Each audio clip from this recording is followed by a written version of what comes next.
right to thwart federal, state, or local law enforcement and the state of order among our citizens.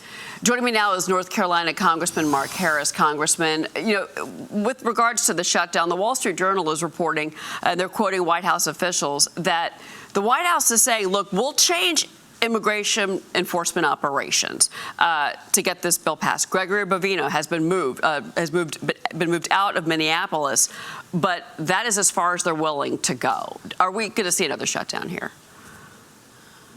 Well, Cheryl, thank you so much for having me. I certainly hope we're not going to see another shutdown here. There have been a lot of work that's gone into the bills that have been passed to assure that we not have another shutdown. In fact, it was negotiated with Democrats when we passed our bills last week. My understanding was it was going to go over to the Senate this week. It had been negotiated, and they would have this 6-bill package, and they would make sure that it would they would pass it.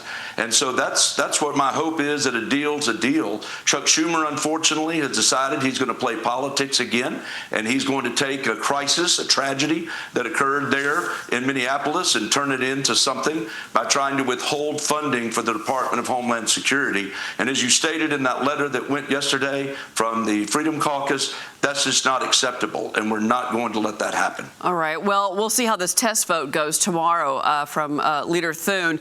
Let's talk about the midterms. President Trump kicking off his midterm campaign push in Iowa yesterday. He reminded voters that losing control of Congress would derail his economic agenda. Listen.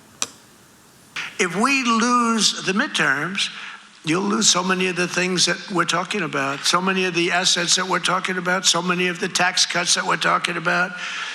And it would lead to very bad things. We got to win the midterms. I mean, I'm here because I love Iowa, but I'm here because we're starting the campaign to win the midterms. We got to win the midterms. That means Senate, and it means House. Got to win them. You know, Congressman, there's been some predictions that the House, the Republicans in the House could lose maybe 30, 31 seats. Your thoughts?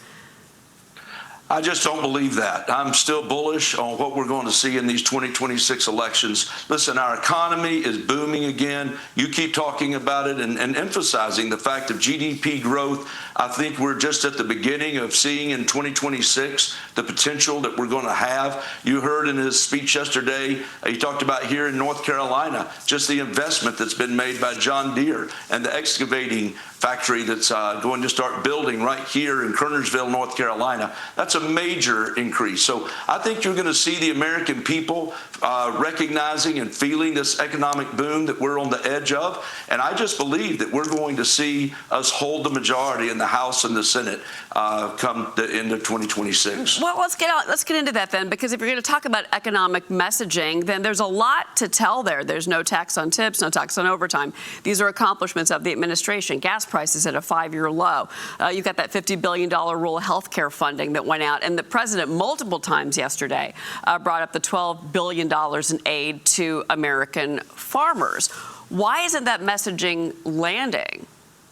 Is it, I mean, is it immigration? Is it, what are you hearing from your constituents? Because you're on recess right now.